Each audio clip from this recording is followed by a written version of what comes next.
we've got a very fitting guest to kick off our weekly segment today with the conversation with Richard Haass. He's the president of the Council on Foreign Relations and the author of The World, A Brief Introduction. Richard, it's great to have you on today. So much hope riding on this incoming administration because the president-elect has said very publicly that climate change and tackling that will be a key priority for this administration. Beyond rejoining the Paris Climate Agreement, what do you think should be action number one for the incoming administration on this issue? I think action number one, beyond getting back into Paris, which at the moment is more symbolic than real, will be various regulatory reforms and so forth. Then also going to Congress, asking for more money to be spent, for example, by the Energy Department. It can get folded into all sorts of things, into infrastructure legislation. I think the most important thing will be essentially cumulative, to make it clear that climate won't just be a narrow diplomatic enterprise, but will really be an all hands on deck, comprehensive, across the board administration priority. And Richard, of course, there's the domestic discussion that's happening, but also a global discussion. The world has largely continued on this issue without the U.S. over the last 4 years. You look at, for example, in Asia, we have Japan and South Korea committing to net zero emissions by 2050. China recently coming out with more significant reduction of carbon intensity. How do you think the president-elect drives this conversation on an international level when the U.S. has largely been absent for the last 4 years? Well, the president-elect is talking about convening world leaders as early as the first 100 days. But the real way we're going to drive the conversation is not by words, it's going to be by behavior. When they see that this new administration, through regulatory practices, through change in spending and so forth, has really put the United States essentially as the engine rather than the caboose of global efforts on climate change. But Akiko, I think we've also got to recognize it's going to be tough sledding. No matter how much the administration leans forward, the world is, with the exception of China and very few other countries, is in a COVID-related economic slowdown. And the priority for a lot of countries is going to be how do they get economic growth back? How do they get people back to work and to consumption? And then the challenge becomes, how do we demonstrate that climate change is not at odds with this? And that's going to add a level of complexity to what the administration is going to want to do. Hey, Richard, Rick Newman here. The Trump administration has gone backward, not forward, on climate policy, which creates the impression that no Republicans want to do anything about climate policy. But I think that's not the case. So where do you see opportunities for bipartisan action, especially when it might come to getting, legislation through Congress? I actually agree with you. And I think you'll have evangelicals in some cases supporting more responsible policy on climate change. God did create the heavens and the earth. We're the custodians. So I think there's some support there. I think we're funds, if you'll pardon the expression, pork, where federal funding on climate change, on green technology in particular, I think that could generate Republican support. Climate sensitive infrastructure projects could be critical. I don't think this is hopeless. And the administration also has the option of doing a lot of things through executive order and the rest if it needs to. But I actually don't think this is hopeless. What do you think about government funding for new types of energy?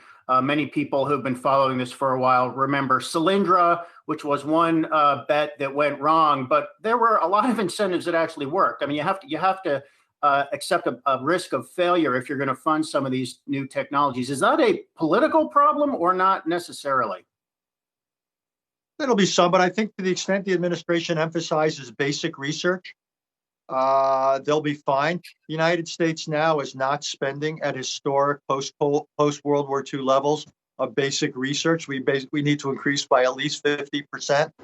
And that's different than picking winners and losers. If the government's investing in basic things, which the private sector, as you know, has more trouble doing, then I think that can have real knock-on effects. And I think, again, Republicans would be open to supporting that, not just in the energy area, but in other areas as well. So I'm actually mildly optimistic.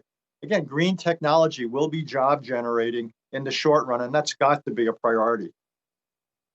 Yeah, and Richard, I mean, caught in all this even more in the short run would be the traditional energy companies too. We've seen them at least making a symbolic push. It's debatable how much money is actually going into some of these efforts, but it seems like the pressure was on President-elect Biden here on the campaign trail. Republicans are trying to position him as one that would be coming out and attacking some of these traditional energy giants. But how big of a role do you think they might be playing in the short term here to maybe spark or induce some of the transition over to some more cleaner technologies, and what kind of role should they be playing?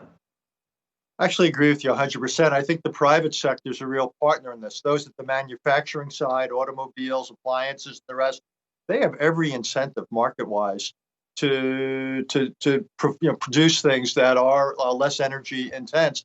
And what they basically want to know is what's the playing field.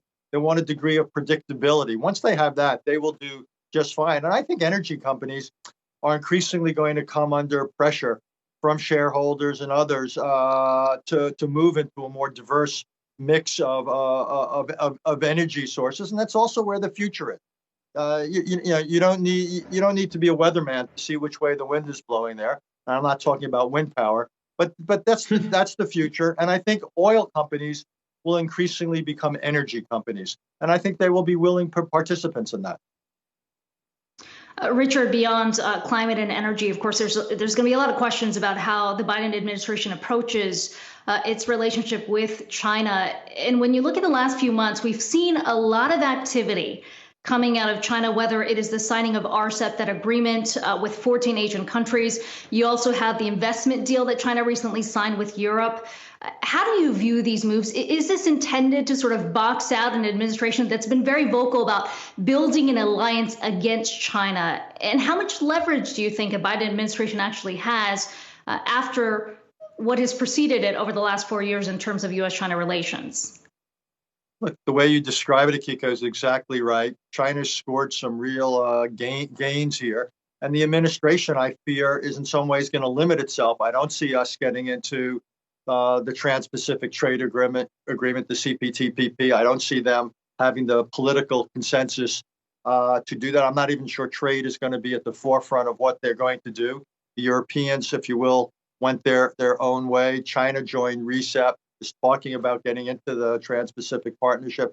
So I worry that the administration is not leaning forward enough in the trade direction, and China is clearly moving out. What would help, by the way, is much more of a competitiveness strategy. And I think that's going to be more the administration's approach, doing more things here at home, investing federal dollars in defense production and so forth, and seeing if we can better compete here at home, and then take it to the international arena, for example, to put something on the field that would take China on in the area of Belt and Road and its various permutations.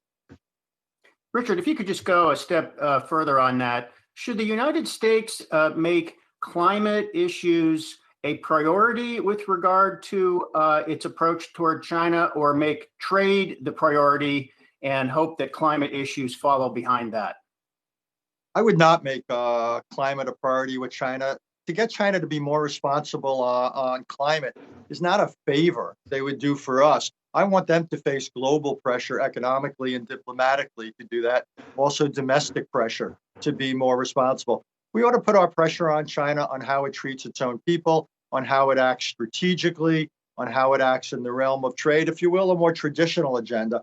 But I think it's dangerous that we so emphasize climate vis-a-vis China that they then look for trade-offs and they say, okay, we'll be better on climate, but then we're going to give you heartburn in Hong Kong or the South China Sea or Taiwan. I don't think that's the way to approach China vis-a-vis climate. And just a final question for you here, Mr. Haass, in terms of today's news being the Georgia Senate runoffs here. I mean, we talked a lot about some of the different policies that might be impacted here in the Biden administration. But to you, I mean, which one seems to be the most important swing factor if Republicans are able to maintain control in the Senate? Which one of those policies would you be watching to say, look, maybe that's not something that's going to get done if Biden doesn't have control there? What would you pinpoint as one to watch? Actually, very little to do with what I do for a living, which is foreign policy. The executive branch, not just this president, the 46th president, has tremendous discretion, tremendous advantages. And in some areas, when it comes to China, when it comes to Russia, I can imagine a degree of, if you'll pardon the phrase, bipartisanship.